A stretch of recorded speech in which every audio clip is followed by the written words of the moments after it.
So here we've got the Mont Rocher Carignan, again another Vieille Vin, another old vine from the Pays d'Oc in France. So Mont Rocher Carignan, what we got going on here? Yep, Carignan, fantastic grape variety that we basically hear nothing about.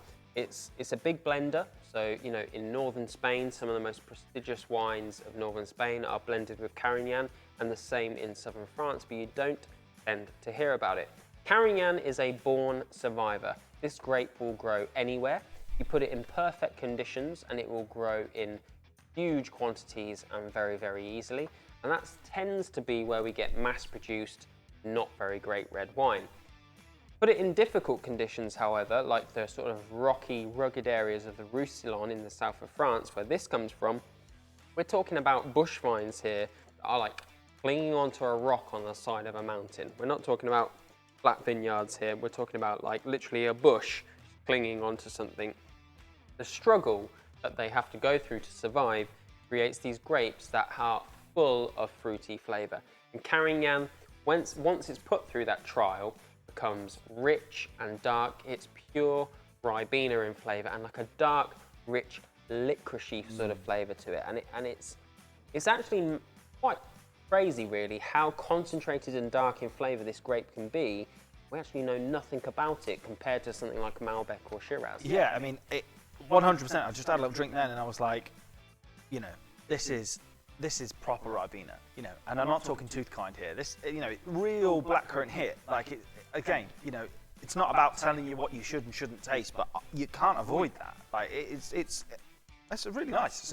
It's a really nice red wine. Absolutely. We're talking old vines again. We talked about that before, but these are vines that are classified as old once they get to 60, 70, 80, 100 years old. That means that the yield is much lower. The amount of grapes that grow on the bush is much lower. The grapes that still remain on the bush are super concentrated in flavour. If I had to name a single grape variety that delivers the most amount of flavour per pound, Carignan is the one. And I would urge anybody actually to seek out Carignan from the supermarket, from a wine list in a restaurant, not just from us, because it's mad how it doesn't get sort of talked about. It is a survivor. It will deal with the most awful of climates and still produce fantastic quality wine. I mean, like Ribena as a drink, going to be on the menu at quite a lot of kids' parties. Not necessarily this one. No. You know, when am I reaching for a bottle of Carignan?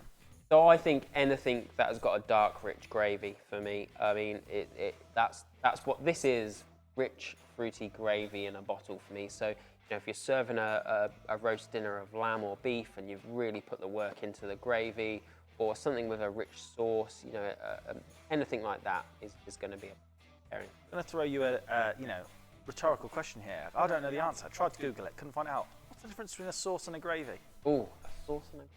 I feel like it's something to do with meat I don't juice. think you can pour a sauce, can you? I thought hollandaise is a sauce. I suppose you spoon it on though. I don't know. Who knows? If you know the answer, maybe let us know.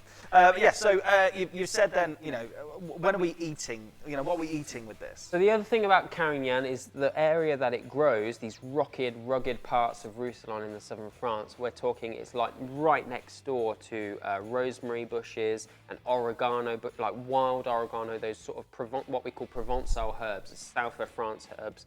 So anything where you're throwing in thyme, rosemary, oregano, those types of herbiness, that's 100% where you're going to put this.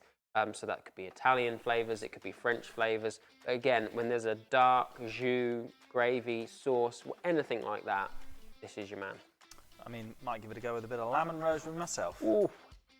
Cheers. Cheers.